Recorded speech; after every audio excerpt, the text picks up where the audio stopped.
आप देखने लग रहे हो भाई वॉइस ऑफ हरियाणा और फर्स्ट कवरेज न्यूज। मैं थारे साथ हरेंद्र स्वामी भाई। आपको कई थी रात को कल 11 बजे लाइव आएंगे और बीमार अस्पताल जो लोगों का इलाज करते करते खुद बीमार हो गया और कोविड आ गया है भाई। कोविड के 3 से 4 केस फरीदाबाद में भी आ गए हैं, तो उसका तैयारियों को लेके प्रशासन एक्टिव हो गया है। लेकिन यहाँ बादशाह खान अस्पताल में 1000 एलपीजी का जो एलपीएच का जो ये देखिए भाई, एक बार इधर आ जाए, एक बार यहाँ दिखा देते हैं, पास में आ जाए भाई, नज़दीक आ जाए, एक बार नज़दीक से दिखा दे, एक बार नज़दीक आ जाए भाई, कति आगे आ जाए तो ये दिखा देते हैं भाई। ये देखिए, ये वो एलपीएच 1000 एलपीएच वाला जो ऑक्सीजन प्लांट लगाया गया है उसके लिए ये देखिए भाई, एक आरटीआई आई है, आरटीआई में भाई खुलासे हुए हैं। और ये देखिए भाई, मैं दिखा देता हूँ, ये बंद पड़ा है, ताला लग रहा है। ताला कब तक लग रहा है? ये देख भाई, ताला लगा रखा है, ये देख लो भाई, ये बादशाह खान अस्पताल में। और ये देखिए भाई, ये पढ़ भी लो, एनएचपीसी लिमिटेड भारत सरकार का उद्यम कारपोरेट सामाजिक दायित्व के अंतर्गत बीके जिला सिविल अस्पताल फरीदाबाद में ऑक्सीजन उत्पादन संयंत्र सिलेंडर भरने की सुविधा के साथ क्षमता है 1000 एलपीएम का उद्घाटन कृष्णपाल माननीय विद्युत एवं भारी उद्योग राज्य मंत्री सरकार के कर कमलों द्वारा 2021 में किया 7 अक्टूबर को।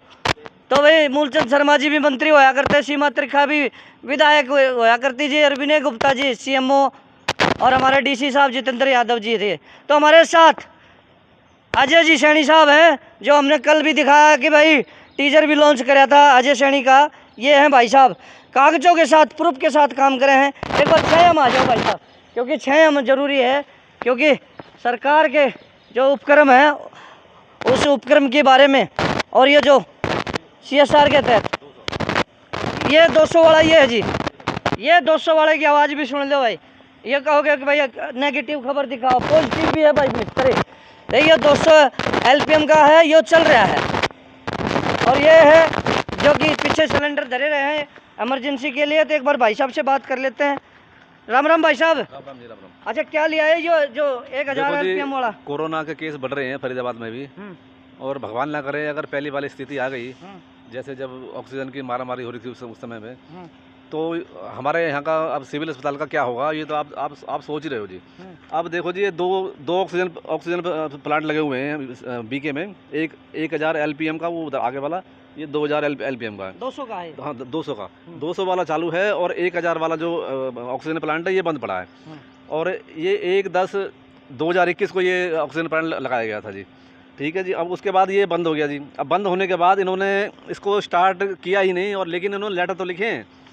अब इन्होंने एक लेटर लिखा, ये पीएमओ ने 21/11/2023 को डीसी सर को, और इसमें इन्होंने कहा कि भाई ये जो 1000 एलपीएम वाला ऑक्सीजन प्लांट है, इसको शुरू करने के लिए 10,16,500 रुपये का खर्चा होगा जी। एक बार दिखा दो भाई, ये देख भाई, कागज बोल रहे हैं, ये देख, हमने दिखाई भी दे रहा होगा, ये देखिए भाई, ये देख कितना साफ साफ भाई, पढ़ लियो।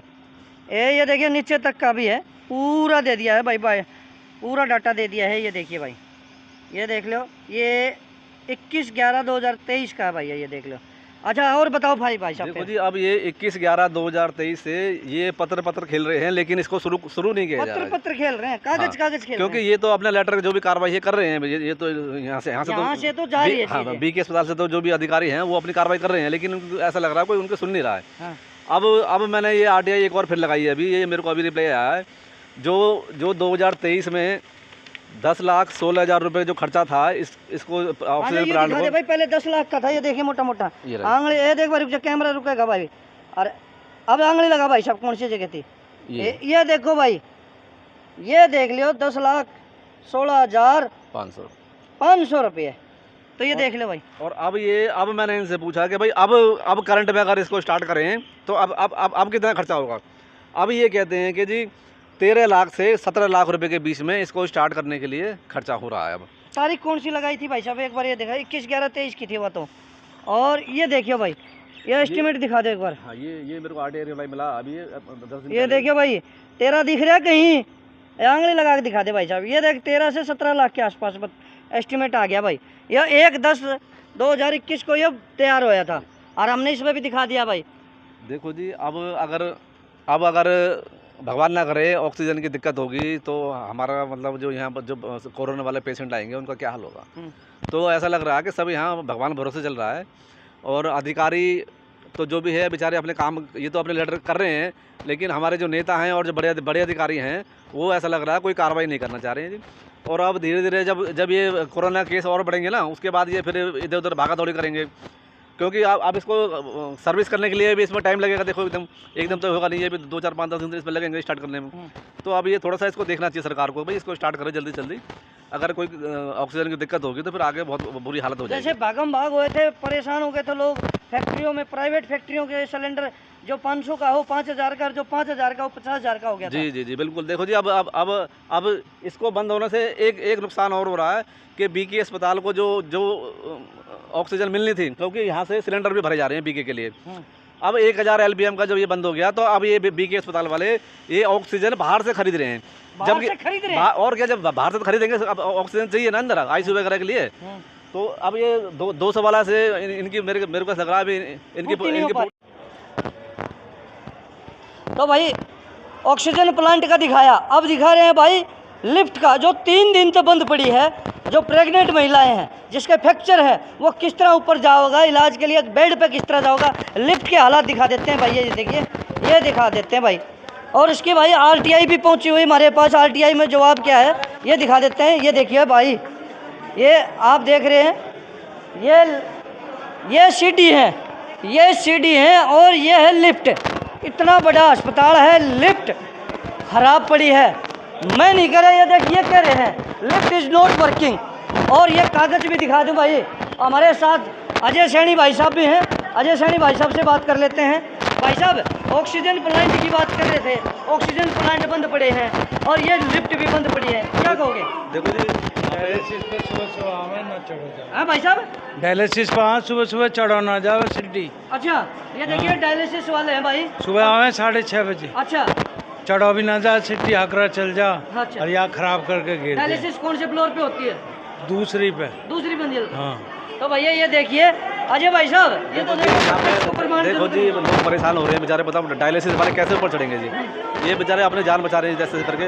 अब आप ये लगा लो कि जी ये MS Johnson lift private limited को इसका ठेका दिया हुआ है 1 साल का। अच्छा, बीके अस्पताल और ठेका दिया हुआ है जो 2,56,933 रुपया का। और ये 1/12/2024 से 30/11/2025 तक। मतलब ये तो महीने पड़े हैं। देखो जी, अब 6 महीने पड़े। अब ये जब 3-4 दिन से लिफ्ट बंद पड़ी है तो ये इसको कौन देखेगा जी? अब ये देखो जी, ये इन्होंने चिपका दिया, अपना रोल इन्होंने खत्म कर दिया आपने। अब आप देख रहे हो जी, लोग परेशान हैं जी यहाँ पे। तो थोड़ा सा देखना चाहिए सर अधिकारियों को, नेता को। अब जब इसको ठेका दे दिया तो ये लिफ्ट चालू क्यों नहीं हो रही है जी? तो आप लोग देख रहे हो जी, आप सीढ़ी से जा रहे हैं, आ रहे हैं, परेशान है, कोई प्रेग्नेंट लेडी है, कोई बीमार है, कोई बेचारा कैसे आ रहा है। तो थोड़ा सा इसको देखना चाहिए सरकार को। और बाकी जो आप देख रहे हो जी, लोग यहाँ पे बहुत ज़्यादा परेशान है लोग, तो थोड़ा सा देखना चाहिए जी। लिफ्ट का जब ठेका 1 साल का दे रखा है तो ये लिफ्ट चालू क्यों नहीं हो रही जी? चलो एक दिन खराब होगी, उसके बाद दोबारा ठीक क्यों नहीं हो रही? 3-4 दिन हो गए, अब वो पता नहीं लिफ्ट ये कभी स्टार्ट होगी। राम भरोसे है। देखो जी, पूरे का पूरा अस्पताल राम भरोसे। महिलाएं हैं वो ऊपर जाने में उनको गोद में लेके जाया जाता है। देखो जी पूरा, या फिर पीछे है, मतलब 200 मीटर पीछे है, वहाँ से जहाँ है। देखो जी, चेयर से दूसरी वाली। देखो जी, जितना बड़ा अस्पताल है ये, कम से कम यहाँ पे 2-3 लिफ्ट यहाँ होनी चाहिए। और यहाँ केवल एक ही काम हो रहा है, रेफर। और हमारे भाई सतीश चोपड़ा बैठी हैं, वो लगातार कह रहे हैं और हम भी कह रहे हैं लगातार, भैया ये रेफर का खेल खत्म होना चाहिए। यहाँ पे सुविधा की बीके का बुरे हाल है यहाँ पे, हम कह रहे हैं। ये देखिए भाई, ये कैसे आ रहे हैं भैया, ये देखिए ये कौन सा अधिकारी है, विपिन कौन हो, कोई भी हो, हम सामने बात करते हैं मुँह खोल के। बहुत बुरा हाल है, कोई सुनने वाला नहीं है। अच्छा, हाँ जी, इसलिए आए यहाँ पे ऑपरेशन करवाया घरवाली का। अच्छा, 4 दिन धक्का खाएं। तो भैया ये देखिए अजय भाई साहब, ये देखिए आपके सामने। अच्छा, कौन सी फ्लोर से उतर गया है? दूसरी फ्लोर से उतर रहे डायलिसिस पेशेंट। सुबह लो, शाम लो, सुबह शाम 8, सुबह 6 बजे को आते हैं। डायलिसिस जो है ये क्या लिफ्ट नहीं चालू रहता है, पता नहीं क्या है। बहुत बुरा हाल है सर, बहुत बुरा हाल। बहू ने मार कर दांत तोड़ दिए, बड़ी वाली बहू। तो भैया आपको दिखाया ऑक्सीजन प्लांट और लिफ्ट 3 दिन से जिसका खर्चा भी दिखा दिया 1 साल का 2,56,000 के आसपास पूरे में AMC थी, एनुअल मंथली चार्ज, लेकिन 3 दिन से बंद पड़ा। अस्पताल के हालात बद से बदतर हैं। धरने पे बैठे सतीश चोपड़ा, अजय सैनी भाई साहब को दिखाया, वो लगातार RTI लगा के उजागर कर रहा है। BK अस्पताल के जो कलरक टाइप के हैं, जो भी हैं अधिकारी हैं, वो वहाँ तक बात पहुँचा रहे हैं कि भाई ये अस्पताल सच में ही बीमार है, लोगों का इलाज करते करते बीमार हो गया। इस बीमार अस्पताल का खुद भी इलाज करे। डायरेक्टर को इतने लेटर लिख दिए कि भाई पता नहीं चल पा रहा है कि वो कितने लेटर हैं। पूरी लिस्ट दिखा देते, एक बार लिस्ट भी दिखा देते भाई साहब, कितने लेटर लिखे हैं भैया, एक बार दिखा देते हैं, एक बार लेटर दिखा दीजिए भैया। और ये देखिए अस्पताल, यहाँ पानी की सुविधा नहीं, पानी की भी बता दें, यहाँ जितनी सुविधा गिनाओगे उतनी कम है। और ये लेटर देखिए अजय भाई का, ये कितने लेटर लिखे भाई साहब, कितने लेटर लिखे हैं एक बार ये बता दो। 13-14 लेटर लिखे। ये लेटर देखिए 14 लेटर लिख रखे हैं। अगर भाई दिखाई दे रहे हो तो देख लो, ये देख भाई साफ साफ है, ये देखो भाई, ये सारे दिख गए। कम से कम 14 लेटर लिख रखे। तो भाई साहब कुछ सुनवाई हो रही है इनकी? देखो जी सुनवाई, ये तो लेटर लिख रहे हैं, लेकिन ऐसा लग रहा है आगे सुनवाई नहीं हो रही उनकी। थोड़ा सा देखना चाहिए सरकार को, नेताओं को भी। और मेरी तो देखो जी सरकार से ये मांग है कि भाई अब नेता लोग ये कहते हैं कि जी BK में वो व्यवस्था जो है वो पूरी ठीक है। मेरी तो ये मांग है सरकार से कि भाई सरकार ऐसे आदेश निकाले, जितने भी सरकारी कर्मचारी हैं जो गवर्नमेंट जॉब पे लगे हुए हैं, उनका इलाज सिर्फ और सिर्फ सरकारी अस्पताल में ही हो, प्राइवेट अस्पताल में उनके बिल पास ना करे जाएं। जब ही पता लगेगा कि भाई कितनी व्यवस्था ठीक है। और ऐसे ही आदेश नेताओं के लिए भी होने चाहिए, क्योंकि वो भी बड़े बड़े अस्पतालों में आप देखते हो जी भर्ती जाके होते हैं, BK में कोई नहीं आता जी। मतलब प्राइवेटों में बड़े बड़े पर्चे पाड़कर सरकार से पैसा लेते हैं। जी। तो मेरी तो मांग ये है कि भाई ये थोड़ा सा इस विषय में सोचना चाहिए। अगर ऐसे आदेश सरकार कर दे तो व्यवस्था अपने आप ठीक हो जाएगी। थोड़ा सा देखना चाहिए इस विषय में सरकार। जी तो ये देखिए भाई दिखा देते हैं, तो हम पूरा हालात दिखा रहे हैं। और ये पूरे हालात के बाद बता दें, मैं भी ये कहना चाह रहा हूँ स्वास्थ्य मंत्री जी, ज़मीनी सतह पे आओ, महलों में बैठ के, ऑफिस में बैठ के अस्पताल की पूरी इस व्यवस्था को नहीं देख पाओगे। कागजों में क्या होता है, धरातल पे क्या होता है। अगर आप धरातल पे आके लोगों के साथ, मैं बार बार कहना चाह रहा हूँ, ये जो लोग आओ है परेशान कि सरकारी अस्पताल में बेहतर सुविधा मिले, लेकिन बेहतर नहीं, बेहतर है असुविधा मिलती है, बेहतर है सुविधा तो छोड़ो बेहतर। मैं बार बार ये कहना, क्योंकि यहाँ जब लोगों को देखते हैं हमारा भी दिल दुखी होता है कि कितने परेशान आते हैं। ना स्ट्रक्चर है, ना डॉक्टर है, ना कुछ है। इतना बड़ा ये बिल्डिंग बना तो दी, पहाड़ जैसी बिल्डिंग बना तो दी, लेकिन सुविधाओं के लिए तरस रही है। तो स्वास्थ्य मंत्री जी धरातल पे आए, औचक निरीक्षण करें। आप किसी अधिकारी को बताएं ना कि मैं आज आ रही हूँ, अगर आती हैं उसी दिन सफाई हो जाती है, डॉक्टर ड्रेस में खड़े हो जाते हैं और नमस्ते करते हैं। ऐसे नमस्ते वालों से काम नहीं चलेगा। मंत्री जी अगर धरातल पे आपने देखना है तो धरातल पे उतरिए, आप औचक निरीक्षण करिए, और तभी जाके पता चलेगा कि हमारे प्रदेश के अस्पतालों की क्या दुर्दशा है। उन दुर्दशाओं को ख़त्म करने के लिए आपको धरातल पे उतरना पड़ेगा। तो देखते रहिए वॉइस ऑफ हरियाणा। फिर दोबारा कहना एक किसी सरकारी बिल्डिंग के साथ खुलासा करेंगे। तब तक के लिए नमस्कार, जय हिंद, जय भारत।